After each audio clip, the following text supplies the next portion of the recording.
ഇത് വെള്ളക്കാന്താരിയാണ് കേട്ടോ. ഒരു കാൽ ഭാഗത്ത് ചോപ്പാക്കിയിട്ടുണ്ട്. അത് നമ്മൾ വിത്തിന് വേണ്ടിയിട്ട് വെച്ചിട്ടുള്ളതാണ്. ഇപ്പം അത്യാവശ്യം ചൂട് തുടങ്ങി, മഴ ഒന്ന് നിന്നിട്ട്, അപ്പോൾ വിത്തിന് എടുത്ത് വെച്ചിട്ടുള്ളതാണ് കേട്ടോ ഈ ചോപ്പ്. പിന്നെ അതുമല്ല, ആ വെള്ളയുടെ കൂടെ തന്നെ ചോപ്പും കൂടെ മിക്സ് ചെയ്തിട്ട് അച്ചാറിട്ടൊക്കലും ചെയ്യാറുണ്ട്. അപ്പോൾ ഇത് നമ്മൾ ഇതിന് പ്രത്യേകിച്ച് വളം എന്ന് വെച്ചാൽ പ്രത്യേകിച്ച് ഇന്ന വളം എന്നൊന്നുമില്ല.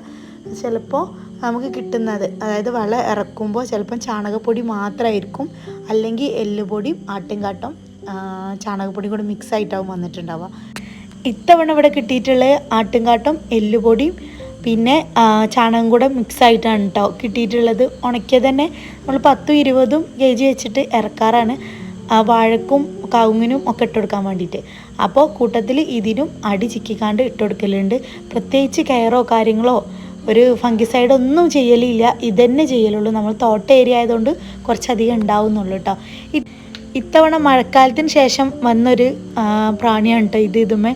ഇതിൻ്റെ തണ്ട് മുഴുവൻ പൊതിഞ്ഞ് നിൽക്കണം. പക്ഷെ അതുകൊണ്ട് അതിന് വലിയ ഉപദ്രവമൊന്നുമില്ല, അതുകൊണ്ട് തന്നെ ഞാനതിനെ ഒഴിവാക്കി വിട്ടിട്ടൊന്നുമില്ല.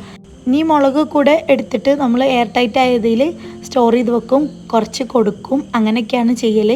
ഇന്നത്തെ ഹൈലൈറ്റ് ഈ റോസാട്ടോ. നല്ല രസമല്ലേ കാണാൻ. അപ്പോൾ എന്തെങ്കിലും സംശയം ഉണ്ടെന്നുണ്ടെങ്കിൽ കമൻറ്റിൽ അറിയിക്കുക. ഇഷ്ടപ്പെട്ടാൽ ലൈക്ക് ചെയ്യുക. Thank you.